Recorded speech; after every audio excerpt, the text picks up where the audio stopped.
The letter arrived like a bomb wrapped in cream-colored stationery, my mother's looping handwriting as delicate as the lies she'd always told. 13 years of silence, and now this showing up in my mailbox on the anniversary of Dad's death, no less. The universe has a sick sense of humor. I'm Rowan, and this wasn't how I planned to spend my morning at Mitchell & Associates Investment Group. The corner office I'd earned through years of calculated moves suddenly felt too small, too warm. Miss Mitchell? Your 10 o'clock is waiting. My assistant's voice crackled through the intercom, but I barely heard her. My fingers traced the edge of the envelope, fighting the urge to shred it into confetti. The return address burned into my retinas, 1542, Oakwood Drive. The house where everything fell apart. Reschedule it, I snapped, immediately regretting my tone. Please. Family emergency. The letter trembled in my hands as I sliced it open. The scent of her perfume wafted up, jasmine and vanilla, the same fragrance she wore when she told 12-year-old me she was leaving with Henry. When she chose him over her own daughter. Dearest Rowan, the letter began. I almost laughed at that. Dearest. As if she had any right to terms of endearment. I know I have no right to reach out after all this time. But things have changed. I've changed. Henry and I are struggling, and I need to make things right. Please, just one meeting. There are things you need to know about your father's death, about the company, about everything. My coffee went cold on the desk as I read the letter 3 more times. Each word felt like a needle under my skin. The company? What could she possibly know about Dad's transportation empire that crashed and burned after his death? The business Henry had gotten his hands on while my mother stood by, watching it all crumble? The phone rang. Uncle Bill's name flashed on the screen. Of course he'd call today, he never forgot what this date meant to me. Hey, kiddo, his warm voice filled the line. Thought you might want company for lunch. I stared at the letter, my throat tight. She wrote to me, Uncle Bill. After all these years, she just. The silence on his end spoke volumes. Finally, what does she want? To talk. Says she needs to tell me something about Dad's death.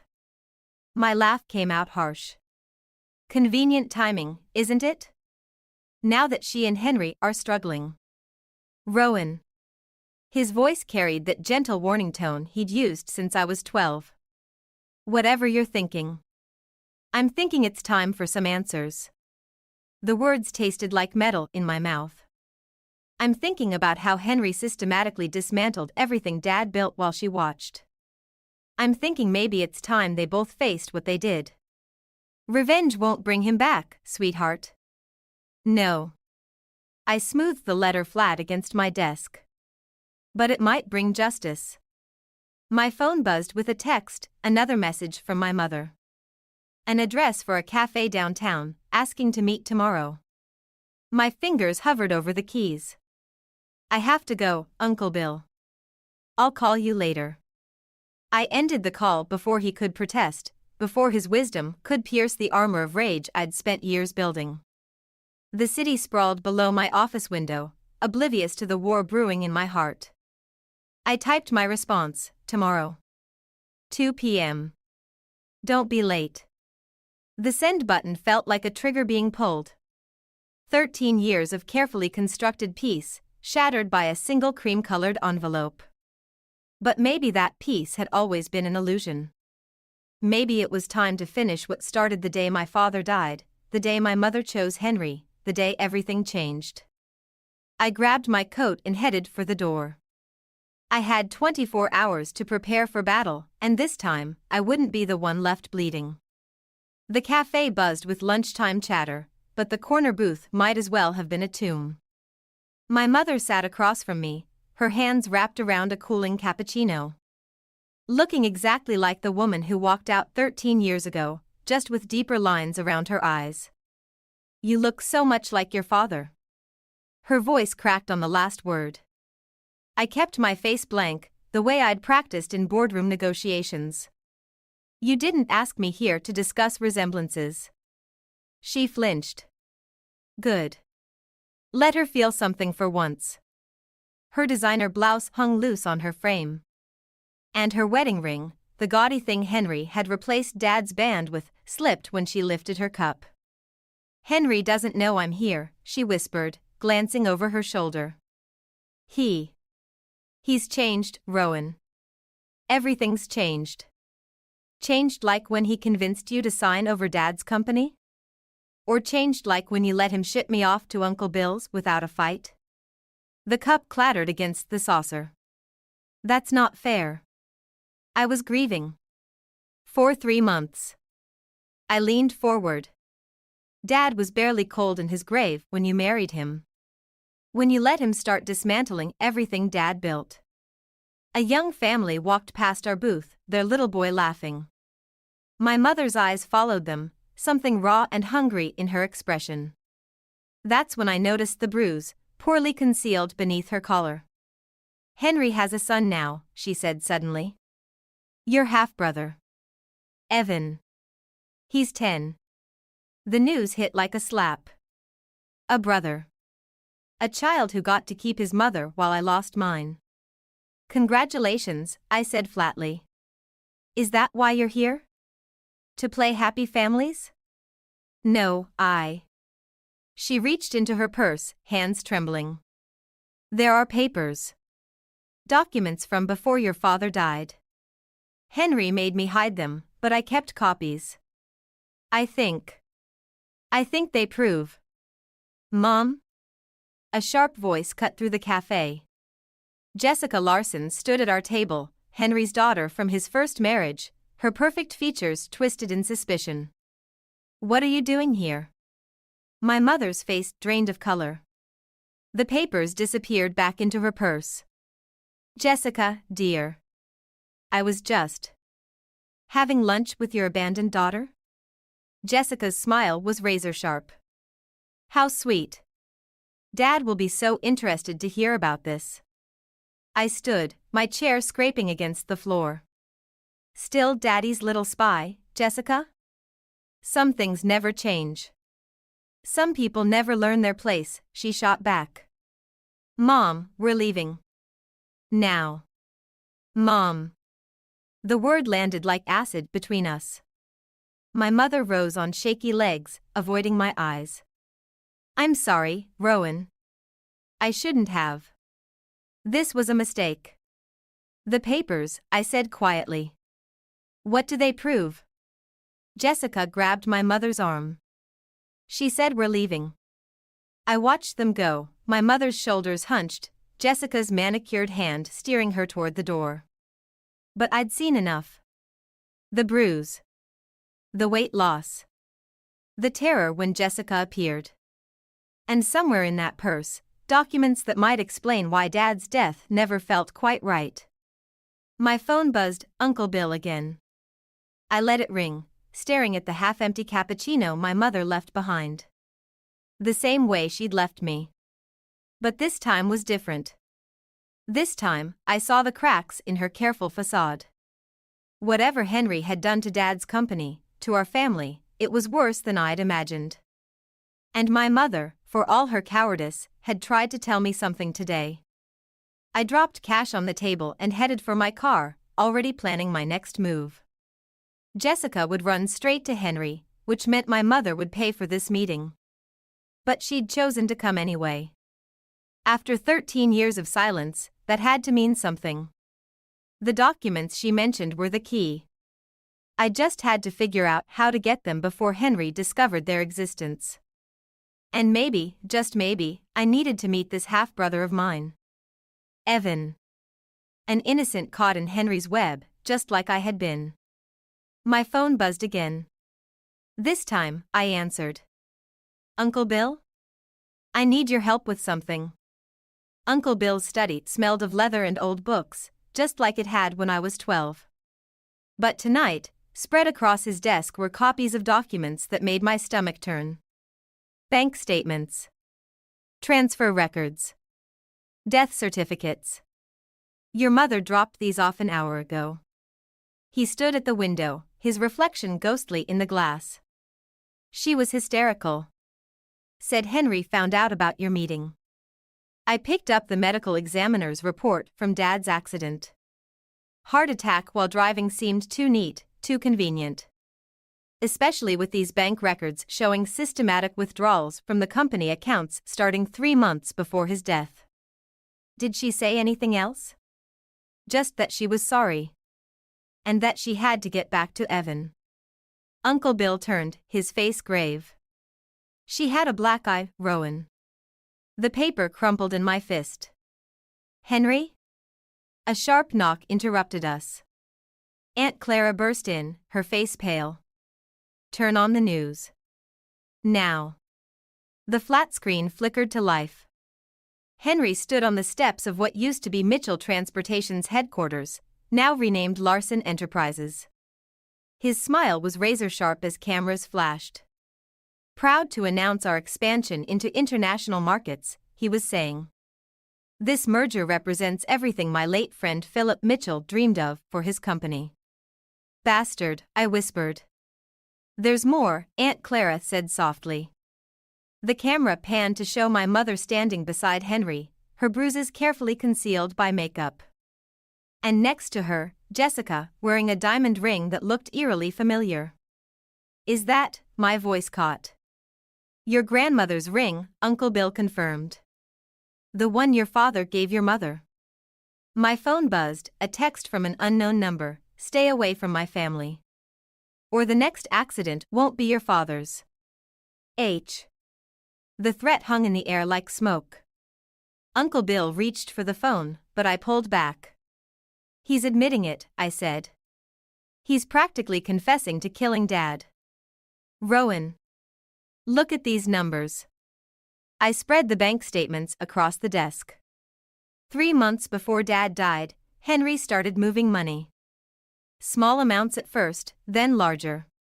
The day after the funeral, he married Mom and took control of everything. You can't prove any of this means? I can. A new voice joined us. We turned to find Jessica leaning against the doorframe, twisting my grandmother's ring on her finger. Uncle Bill moved protectively in front of me. How did you get in here? Your housekeeper knows me from the old days. Her smile was cold. I came to make a deal. With the person wearing stolen property? I shot back. With the person who has proof that your precious daddy wasn't as clean as you think. She pulled an envelope from her designer bag. Henry didn't just take over the company, Rowan. He saved it from your father's gambling debts. You're lying. Am I? She tossed the envelope onto the desk. Daddy Dearest had a secret account in the Caymans. He was bleeding the company dry long before Henry stepped in. Mom, your mother, knew. That's why she turned to Henry for help. My hands shook as I opened the envelope. Bank statements, betting slips, loans, all in my father's name. Why are you showing me this? Jessica's facade cracked slightly. Because Henry's going to destroy everything, including my mother's shares in the company. He's already started with your mother. I want him stopped, but I need your help. The room felt too small, too full of ghosts and lies. Dad's gambling. Mom's betrayal. Henry's violence. And now Jessica, offering an alliance I never saw coming. What exactly are you proposing? Uncle Bill asked. A trade. Jessica twisted the ring off her finger and set it on the desk. This, plus everything I know about Henry's dealings, in exchange for your help taking him down legally. Through the board, the shareholders, whatever it takes. I stared at my grandmother's ring, remembering how it looked on Mom's hand before everything fell apart. Why should I trust you? Because Henry hurt my mother too. Jessica's mask slipped further, showing something raw underneath. And because I know what really happened the night your father died. The news droned on in the background, Henry's voice a constant reminder of everything he'd stolen. But now, finally, the pieces were falling into place. I picked up the ring. Tell me everything. Jessica's revelation about Dad's gambling felt like acid in my veins, but what she said next burned worse. Henry didn't just find your father that night. He orchestrated the whole thing. We sat in Uncle Bill's study, dawn creeping through the windows. The documents were spread across the desk like a roadmap of betrayal. Dad was meeting his bookie, Jessica continued, her composure cracking. Henry knew about it. He'd been tracking the gambling for months, waiting for the right moment. Uncle Bill's hand gripped the back of my chair. How do you know all this? Because I helped him. Jessica's voice broke. I was young, angry about my mother. Henry promised if I helped him take over Mitchell Transportation, he'd make sure I got what I deserved. A knock at the door made us all jump. Aunt Clara entered, her face ashen. Rowan, your mother's here. She's with Evan. My half-brother. The child who got everything I lost. Send them away, I said, but Jessica grabbed my arm. Wait. Evan might be the key. Henry's been moving money into trust funds under his name. If we can prove. He's 10 years old, I snapped. I'm not using a child as a weapon. Like Henry used you? Jessica's words hit their mark. I found them in the kitchen. Mom looked worse than at the cafe, her movements jerky and nervous. But Evan, he had Dad's eyes. He sat at the counter, homework spread out, looking so normal it hurt. Hi, he said, glancing up. Are you really my sister? Mom flinched. Evan, honey, why don't you go watch TV while I... No. The word came out sharper than I intended. Let him stay. We're all family, aren't we, Mom? She touched her wedding ring, Henry's ring, like a talisman. Henry's planning something. He's been meeting with lawyers, changing accounts. When he found out about the documents I gave Bill. He hurt you. It wasn't a question. Evan's pencil stopped moving. His shoulders tensed, and suddenly I saw what I'd been missing. The careful way he held himself. The watchfulness in those familiar eyes.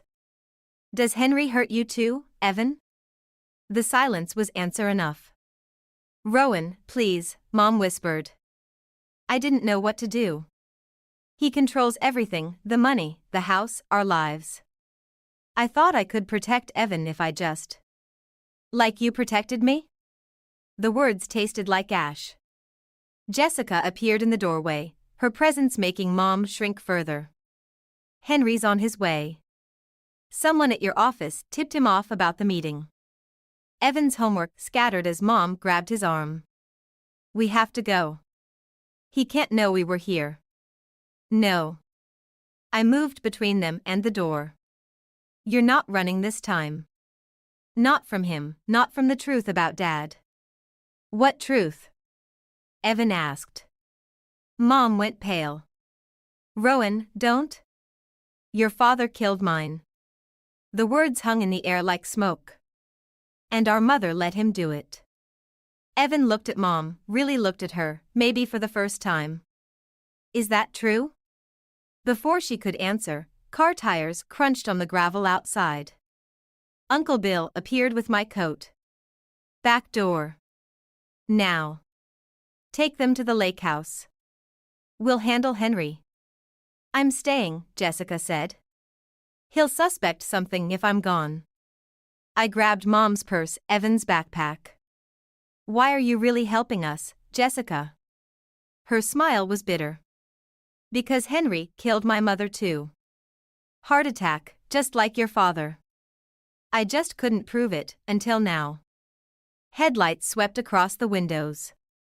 Mom clutched Evan's hand, and in that moment, I saw the mother she could have been, should have been, to me. We have to go, I said, taking Evan's other hand. All of us.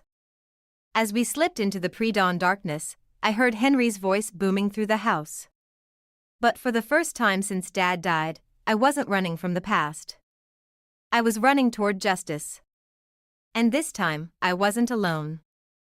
The lake house felt like a fortress of secrets.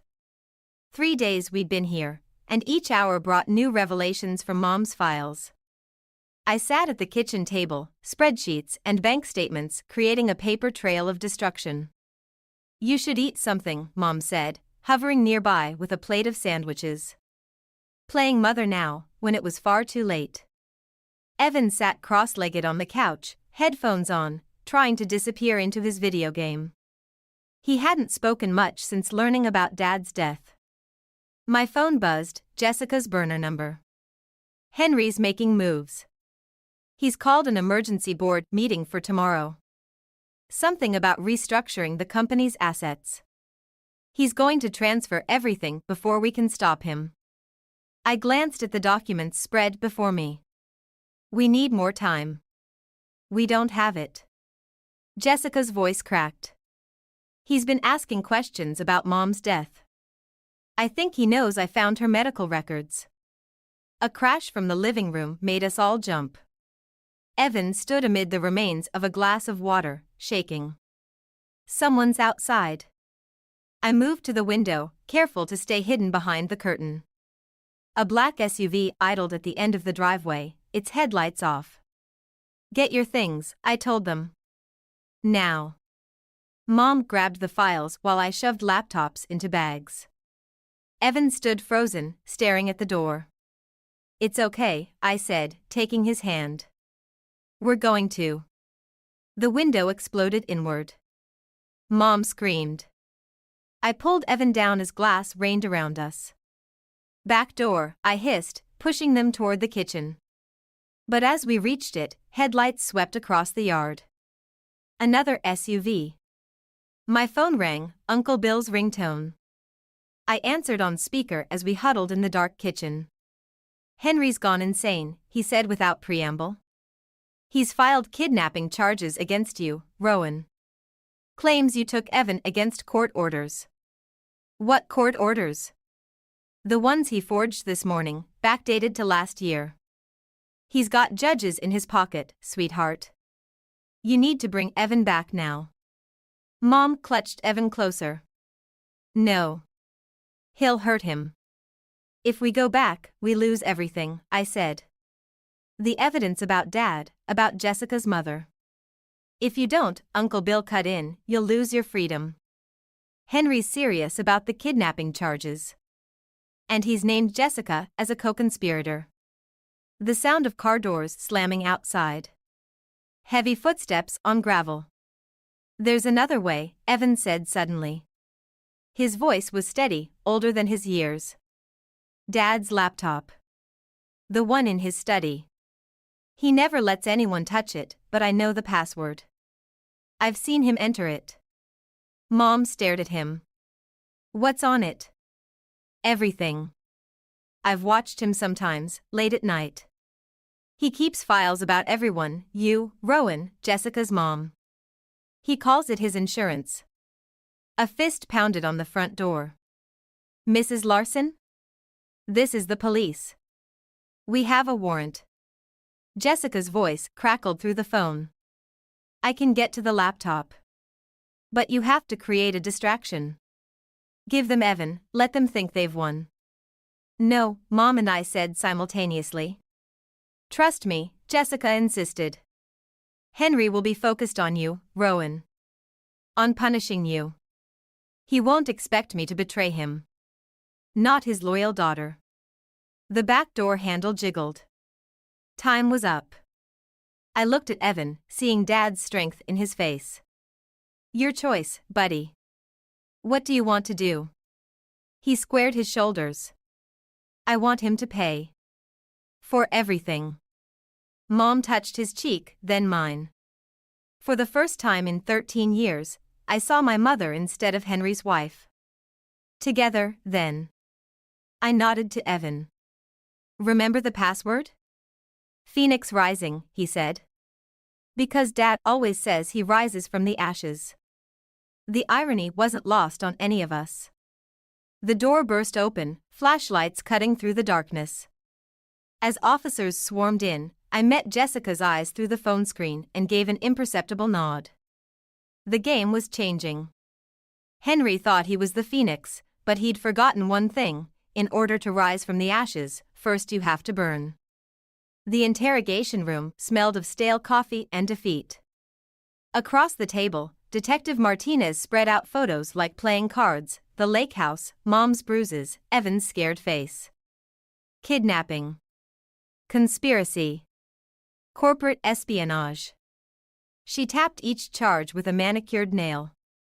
Mr. Larson has quite a story about you, Miss Mitchell. Through the one-way glass, I sensed Henry watching, savoring his victory. Mom and Evan were somewhere in the building, separated, probably terrified. And Jessica, radio silence since the raid. Where's my lawyer? On his way. But we both know how this looks. Martinez leaned forward. A successful businesswoman suddenly snaps, manipulates her troubled mother, endangers a child. I was protecting them. From what? A respected CEO? A man who, by all accounts, saved your father's failing company? The door opened. Henry walked in, followed by Uncle Bill. The betrayal in Bill's eyes cut deeper than any knife. I had to tell them, Rowan, Uncle Bill said softly. About your obsession with Henry, your paranoid theories about your father's death. My chest tightened. This wasn't right. Uncle Bill knew the truth, he'd seen the evidence. William has been very helpful, Henry said, his voice dripping concern. Explaining your mental state since your father's passing.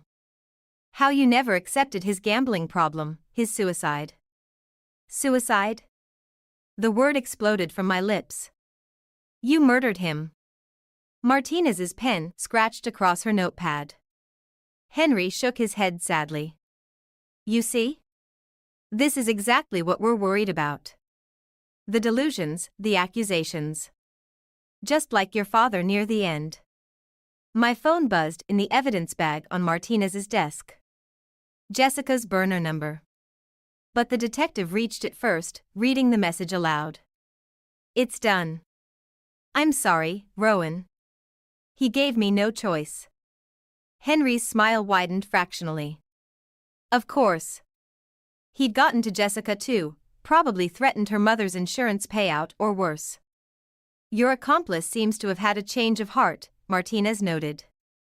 The evidence bag also contained Mom's files, but I knew without looking they'd been altered or replaced. Henry was too thorough, too connected. He'd planned this perfectly. Where's my mother? I asked, hating how my voice shook. Safe, Henry said. Getting the help she needs. And Evan is back where he belongs, with his father. You're hurting them. I'm protecting my family. He turned to Martinez. Just like I tried to protect Philip Mitchell from his gambling debts. Some people simply can't be saved from themselves. Uncle Bill wouldn't meet my eyes. Had Henry threatened him too? Or worse, convinced him I really was losing my mind? Your father's suicide note, Martinez said, sliding a familiar piece of paper across the table. Found in Mr. Turner's possession. Care to explain why you never mentioned it? The signature was perfect, Dad's exact handwriting. Henry must have been planning this for years, collecting samples, waiting for the right moment.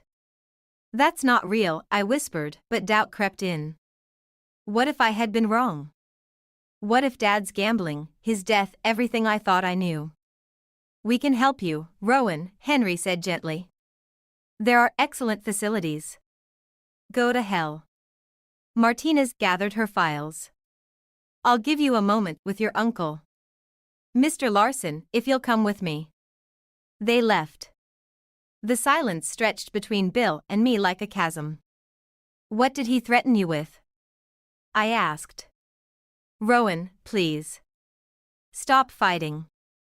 For your own good, just stop.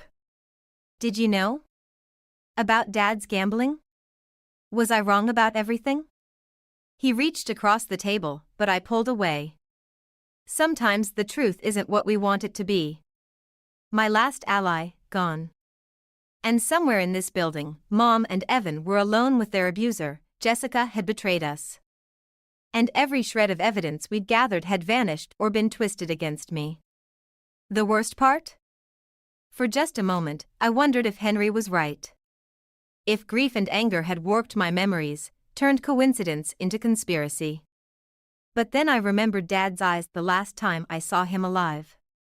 "Trust your instincts, kiddo," he'd said. "The truth always rises. Like a phoenix from the ashes." Detective Martinez's office door burst open. Jessica strode in, Henry's laptop clutched to her chest, Aunt Clara right behind her. "Sorry I'm late," Jessica said, her smile razor-sharp. "Traffic was murder." Henry's face drained of color. "Jessica, what are you?" "Phoenix Rising, Dad." She set the laptop on Martinez's desk. "Isn't that what you always say? Right before you destroy someone?" Martinez looked between us, her professional mask cracking. "What's going on?" "Show them," I said quietly. Jessica opened the laptop, pulled up files. "Everything's here. The offshore accounts, the forged documents, the real medical reports for both Philip Mitchell and my mother." Henry lunged for the computer, but Uncle Bill caught his arm. "Don't," Bill said, his voice heavy with regret. "It's over, Henry. You were in on this?" Henry snarled. "Had to make you think you'd won."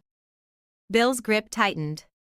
"Had to keep you focused on Rowan while Jessica got what we needed." The office door opened again. Mom walked in with Evan, her spine straight for the first time in years. "I've given my statement, Detective. About Philip's murder, about the abuse, everything." Henry laughed, but it sounded hollow. "You have nothing. I destroyed all the evidence. Except your insurance policy," Evan said. "The files you kept to control everyone. I watched you type that password so many times, Dad. Did you ever wonder why?" Martinez was already scrolling through the files, her expression hardening. "Mr. Larson, you need to sit down." "You ungrateful little," Henry wrenched free from Bill, lunging at Jessica. She stepped aside, letting him crash into the desk. "Ungrateful?" Jessica's voice cracked. "You killed my mother. Made it look like a heart attack, just like you did with Philip Mitchell. Because they both figured out what you really were." "They were weak," Henry spat. "Your mother was going to leave, take everything. And Philip? He was going to expose the embezzlement, ruin everything I'd built." "You built nothing," I said. "You just destroyed what others created."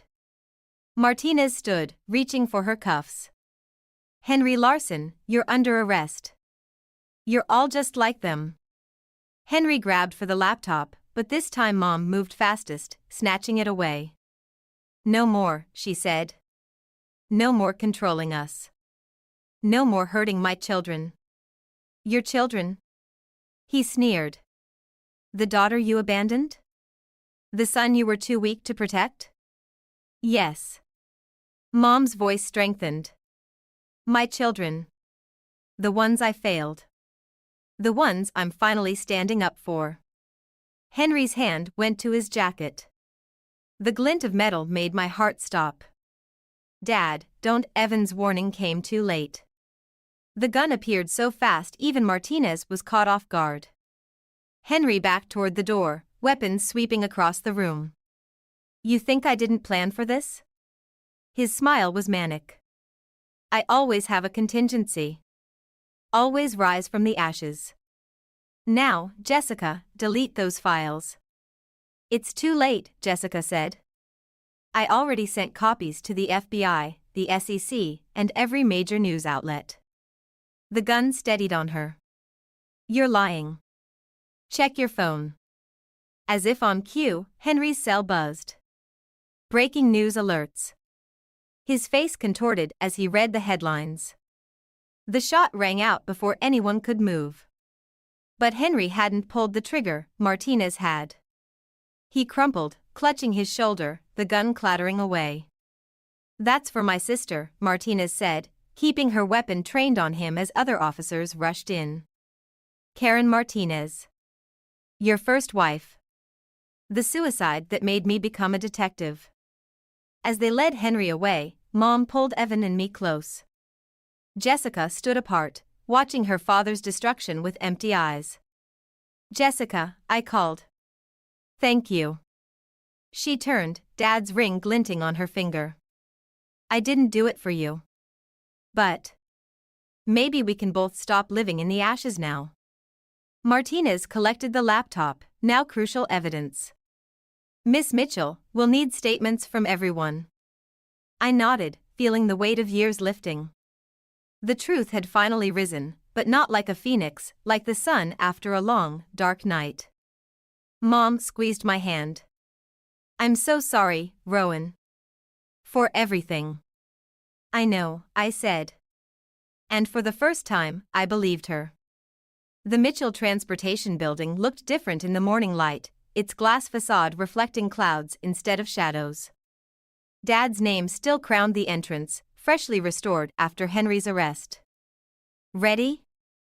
Uncle Bill asked, holding the door. The lobby buzzed with activity, employees, reporters, shareholders gathering for the emergency board meeting. Jessica stood at the reception desk, handling the chaos with practiced ease. She'd traded Henry's flashy style for something more subdued, more genuine. The board's waiting, she said, falling into step beside me. Mom's already inside. The boardroom felt smaller than I remembered from childhood visits with Dad. Now I sat in his chair, facing the people who'd let Henry destroy everything he built. The vote is unanimous, the head of the board announced. Mitchell Transportation will be returned to Mitchell Family Control, with Rowan Mitchell as CEO and Jessica Larson as COO. Mom squeezed my hand under the table. She looked different now, lighter, despite the shadows under her eyes. The divorce papers had been signed yesterday. As the room cleared, Evan lingered by the window. Does this mean I have to work here someday? Only if you want to, I said. You can be anything. He nodded, considering this new freedom. Henry's lawyer called again. About visiting. That's your choice too. Jessica gathered her files, her movements precise. The prosecutors want my testimony next week. About Karen, my mother. You don't have to do it alone, I said. I know. She touched Dad's old nameplate on the desk. Funny how revenge doesn't feel like I thought it would. Because it wasn't revenge, Mom said quietly. It was justice. For all of us. The door opened. Detective Martinez entered, carrying a familiar envelope. Found this in Henry's personal safe. Thought you should have it. Inside was a photograph, Dad and me at his desk, both laughing at some forgotten joke. On the back, his handwriting, for Rowan, trust your instincts. The truth always rises. He knew, I realized. He was gathering evidence against Henry before he died. And Henry kept the photo as insurance, Jessica added. Typical. Always keeping score. Martinez nodded to the boardroom window. Speaking of scores, you've got company. Outside, protesters gathered. Former employees Henry had fired, families he'd destroyed, all demanding answers. Their anger was justified, but it wasn't my burden anymore. What do we do? Evan asked. We rebuild, I said. Not just the company. Everything. Jessica straightened her jacket. I'll handle the press. I'll help, Mom offered. When Jessica hesitated, Mom added, please. Let me try to fix something. They left together, an unlikely alliance born from shared wounds. Evan followed, already comfortable in his role as the bridge between our fractured families. Uncle Bill studied the photo in my hands. You know, Phil once told me his biggest regret was not teaching you everything about the business before. Well, he taught me enough. I set the photo on Dad's desk, my desk now. He taught me to trust my instincts. And where are those instincts leading you now? Through the window, I watched Mom and Jessica addressing the crowd, Evan standing tall beside them. The truth had risen, yes, but not like Henry's phoenix, burning everything in its path. Instead, it had grown like a garden through concrete, transforming wreckage into something new. "Forward," I said. But not alone. Martinez paused at the door. "Henry's sentencing is next month. You planning to speak?" I thought of Henry in his prison cell, still plotting, still believing in his own mythology. Let him. His stories had no power here anymore. No, I decided. I have better things to say. The morning sun caught Dad's nameplate, throwing light across the boardroom. Outside, the crowd was dispersing, not in anger but in hope. Inside, the ghosts of the past finally began to fade. I opened Dad's old ledger, empty pages waiting. Time to write a new story.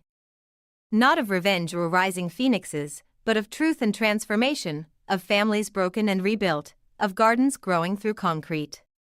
Time to trust my instincts.